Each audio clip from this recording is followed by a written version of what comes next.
ये कहानी पर अनी होने के साथ साथ सच्ची भी है। ये बात मुगलों के दौर की है। आखिर छोटिया मुगल बादशाह बहादुर शाह जफर का एक हाथी था, नाम था इसका ओ मौला बख्श। ये हाथी अपने मालिक का बेहद वफादार था। हाथी खासा बौड़ था मगर था बहुत सेहतमंद।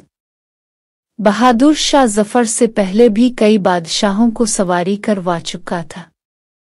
फितरत ऐशर और शौक था, हर वक्त मस्त रहता था, अपने मौत के सिवा किसी को पास न आने देता था। ये हाथी खेलने का बड़ा शौकीन था। कले के करीब बच्चे इसके गिर्द इकट्ठे हो जाते थे और मौला बख्श उनके साथ साथ खेलता रहता। पहले बच्चे इसे कहते कि एक टांग इते वो अलिफाटे लेता। बच्चे कहते एक घड़ी यानी 1 मिनट पूरी होने से पहले ना रखना। वो 1 घड़ी यानी 1 मिनट तक ऐसे ही रहता। फिर बच्चे कहते घड़ी पूरी हुई तो वो टांग नीचे रख देता। फिर वो मखसूस आवाज निकालता जिसका मतलब होता का बच्चों अब तुम्हारी बारी आई। चुनांचे बच्चे अपनी टांग अलिफाटे लेते। घड़ी पूरी होने से पहले कोई बच्चा टांग नीचे करने लगता तो हाथी जोर जोर से सर हिलाता, यानी अभी घड़ी पूरी नहीं हुई। गरज वो बच्चों के साथ बहुत खुश रहता था, उन्हें अपनी सूंड से गिने अलिफाटे अलिफाटे कर देता। जिस दिन बच्चे न आते इस दिन शोर मचाता।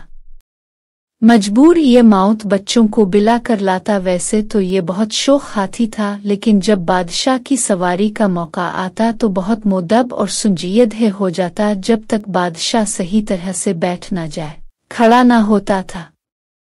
1857 में जब अंग्रेज किला पर काबिज हुए और बहादुर शाह जफर ने हुमायूं के मकबर बड़िये में पनाह ली तो मौला बख्श बहुत आदास हो गया। बादशाह से बिछड़ने का इसे इतना गम हुआ था कि इसने खाना पीना भी छोड़ दिया था। किले के नए अंग्रेज इंचार्ज सैंडर्स को ये खबर मिली तो इसने लड्डू और कचूरियों से भरे टुकड़े मंगवाए और हाथी के सामने रखे।